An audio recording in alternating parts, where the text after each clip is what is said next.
Chapter 5, Merchandising Operations. The learning objectives are 1. Identify the differences between service and merchandising companies. 2. Prepare entries for purchases under a perpetual inventory system. 3. Prepare entries for sales under a perpetual inventory system. 4. Prepare a single-step and multi-step income statement. And 5. Calculate the gross profit margin and profit margin. These are the differences between service and merchandising companies. Service companies perform services as their primary source of revenue. So what's an example of a service company in real life? So we have our plumbers. You ask a plumber to come and fix your faucet. He gives you a bill. You ask your lawyer to provide you services such as a will. He gives you a bill. An accountant as well to do your books. He gives you a bill. So those are examples of service companies. We're going to now introduce something called merchandising companies, such as Loblaws, Sobeys. They buy and sell inventories. Merchandising companies that purchase and sell directly to consumers are called retailers. Merchandising companies that sell to retailers are known as wholesalers. Companies that produce goods for sale to wholesalers are called manufacturers. So, retailers sell to consumers. Examples of these are Safeways and Sobeys, as we mentioned before. Wholesalers sell to retailers, and manufacturers produce goods for sale to wholesalers of others. Example, cost of goods sold, which is like wholesalers as well. In merchandising, there is something called operating cycle. This is the time it takes to go from cash to cash in producing revenues. However, for merchandising companies, it does take a little longer for it to be converted to cash. For example, Superstore has to buy the product from Campbell's Soup, put it on the shelf, then wait for the customers to buy it. So it adds an additional step to the cycle. Income measurement process. Measuring net income for a merchandising company is basically the same as for a service company. That is, net income or loss is equal to revenues less expenses. In a merchandising company, the main source of revenue is from the sale of merchandise, which is referred to as sales revenue, or the same thing as sales. Expenses for a merchandising company are normally divided into two categories. One, cost of goods sold and operating expenses. Now, cost of goods sold, this is the total cost of the merchandise sold during a period. Whereas operating expenses, these are expenses that are incurred in the process of earning sales revenue. Then we have gross profit. Gross profit is equal to sales revenue minus our cost of goods sold. This diagram shows the income measurement process for a merchandising company. Note, sales revenue minus cost of goods sold is equal to gross profit, minus operating expenses equal income or loss before income taxes, then minus income tax expense is equal to net income or net loss. Note as well that the items in the two blue boxes, which are cost of goods sold and gross profit, these are unique to a merchandising company. A service company does not use them. Evaluating profitability for gross profit margin. This measures the gross profit expressed as a percentage of net sales. The formula for gross profit margin is equal to gross profit divided by net sales, and higher is generally better. Evaluating profitability for profit margin. This measures the percentage of each dollar of sales that result in profit. The formula for profit margin is equal to profit divided by net sales, and higher is generally better. Inventory systems. This is a flow of costs for a merchandising company. So, an example, if we were to start a brand new business today, what would be our beginning inventory? Nothing, right? During the month, we're going to buy some products. Now that is the purchases. So the beginning inventory plus purchases equal our cost of goods available for sale. Once we sell those goods, those costs of the items we sold get assigned to the cost of goods sold. Goods that are left over is going to be your ending inventory. One of two systems is used to account for inventory and cost of goods sold. Now, that is perpetual inventory system and periodic inventory system. We will now have a look at the perpetual inventory system.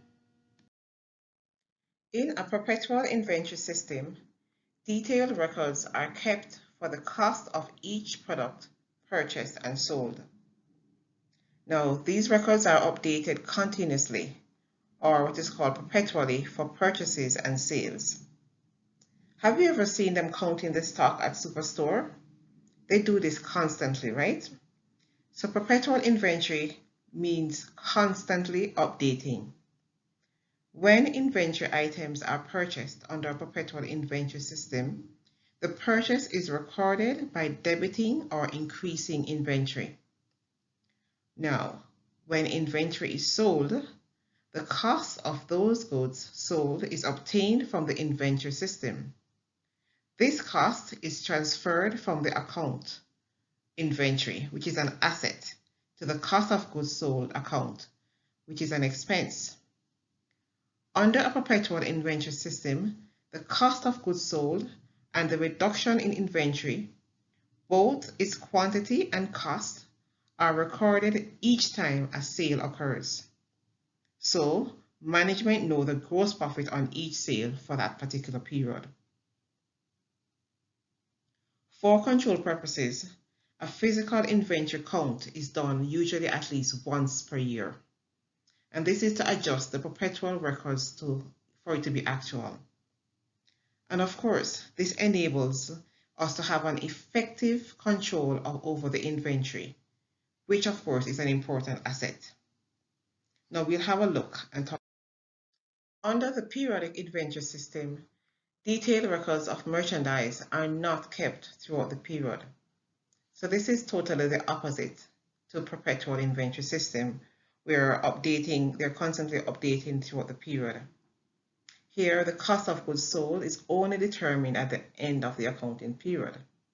And this is usually once the inventory is counted, and the cost of goods sold really in this case is equal to the beginning inventory plus cost of purchases minus our ending inventory. Purchases of merchandise for resale are recorded in the inventory account in a perpetual inventory system. The purchase cost is increased by freight costs in certain circumstances and decreased by any purchase returns, allowances, and discounts. The net result of all of these costs is known as the cost of goods purchased. Cash purchases are recorded by a debit, which is an increase to the inventory account, and a credit, which is a decrease to the cash account. Credit purchases are recorded by a debit, which again is an increase to the inventory account, and a credit, which is an increase to the accounts payable account. Now, our credit purchases are supported by a purchase invoice. So if we were to buy something on credit, we get an invoice for it. Sales taxes and freight. Most merchandising and service companies pay sales taxes on the goods and services they purchase. Sales taxes in Canada include the Goods and Services Tax, or known as GST, and this is a federal sales tax, and the Provincial Sales Tax, or PST. When merchandising companies purchase goods for resale, they pay GST or HST on the cost of the goods. However, GST or HST does not form part of the cost of the merchandise because company can get back any GST or HST they pay on the purchase. Right? So this actually goes back to the government. Here we are collecting money for the government. Generally, there's no PST on goods purchased. Right? Then we have FOB or what is called free on board. Now this is very important. Free on board refers to where title or ownership of good transfers. Free on board destination. What this means is that the seller is responsible for delivering the goods to the destination. The seller pays the freight costs for transporting the goods to the buyer's destination and is responsible for any loss or damage that occurs along the way. We also have free on board shipping point. This means that the buyer is responsible for the freight costs from the shipping point to the buyer's destination. And this is normally the buyer's place of business. So the buyer is the one who is responsible for any loss or damage that occurs along the way. So the freight is paid by the buyer, which is FOB shipping point, and it is part of the cost of merchandise purchased. FOB destination. So the ownership of the goods does not pass from the seller to the buyer until the goods are received by the buyer, and that is the destination point. So here we can see in this picture, the seller pays the freight costs and the seller owns goods until received by the buyer. FOB shipping point. Now the ownership of the goods passes from the seller to the buyer as soon as the goods are shipped.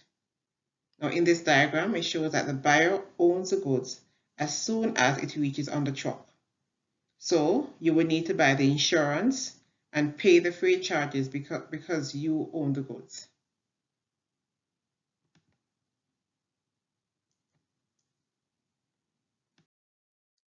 Purchase returns and allowances. A purchaser returns the goods to the seller and receives cash refund or credit. As an example, if you are not satisfied with your purchase after buying something at the bay, you can return it and receive a refund once you have your receipt showing proof of purchase.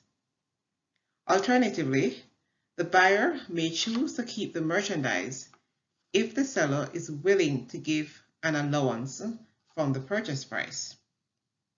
In both cases, however, the result is a decrease to the cost of goods purchased.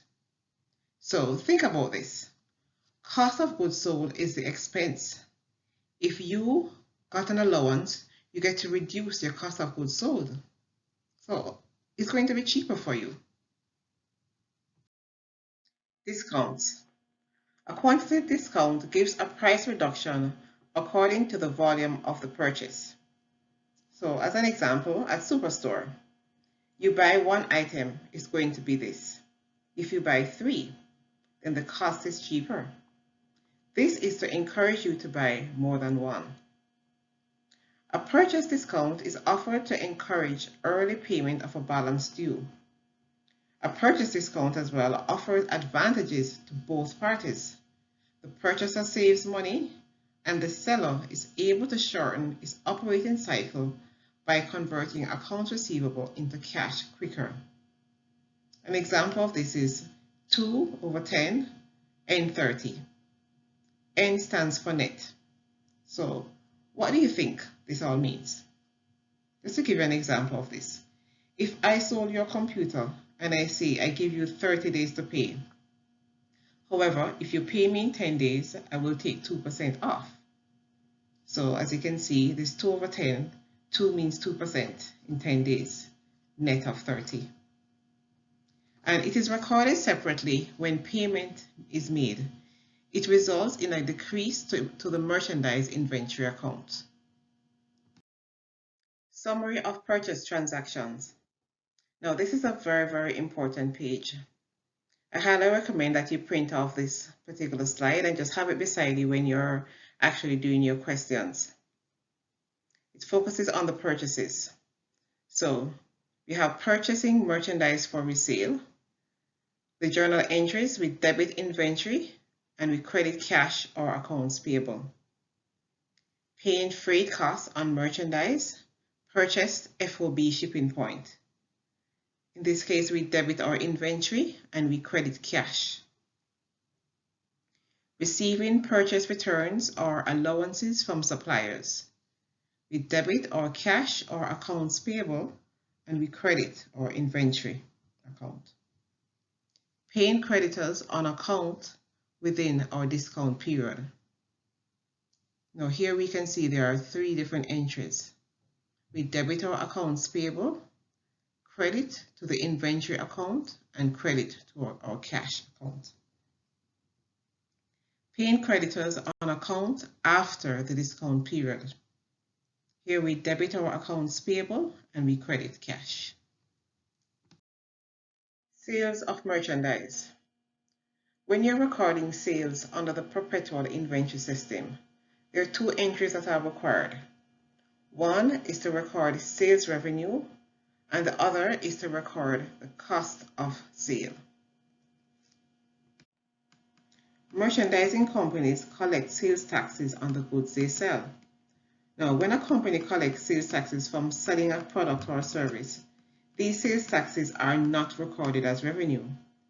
The sales taxes are collected on behalf of the federal and provincial governments and must be periodically remitted to these authorities.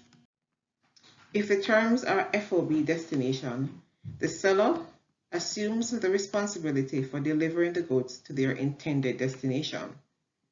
Freight costs incurred by the seller on outgoing merchandise are an operating expense to the seller. Now these costs are debited to the expense account, which is freight out. Sales returns and allowances are like the flip side of the purchase of returns and allowances, and this is because they are recorded on the books of the seller. So when customers return goods or are given price reductions, the seller will either return cash to the buyer or reduce the buyer's accounts receivable if the goods were originally purchased on credit.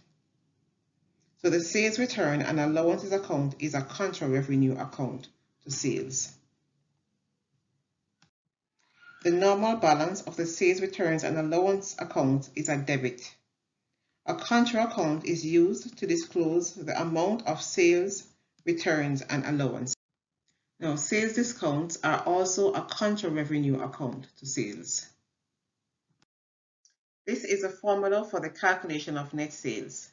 It is sales minus sales returns and allowances minus sales discounts equal net sales. This is another very important slide which shows the recording of inventory sales. So again, highly recommend that you print off this when you're doing your questions and have it beside you so you can follow along. So starting off is selling merchandise to customers. Here we can see there are 4 different journal entries. We debit our cash or accounts receivable, credit sales, and we debit our cost of goods sold and credit our inventory. Sales returns by customers. Here we debit inventory and we credit cost of goods sold. Granting a sales allowance to customers. Debit sales returns and allowances and credit cash or accounts receivable. Paying freight costs on sales FOB destination. We debit our freight out and we credit cash. Receiving payment on account from customers within our discount period.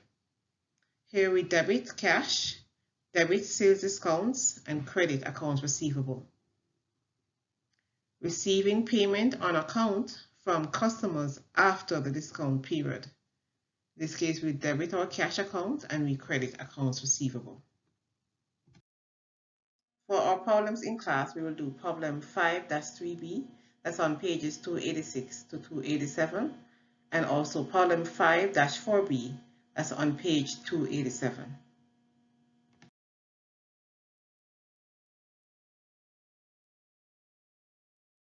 Income statement presentation. Now, there are two different forms of income statement. One is a single step and the other is a multi-step.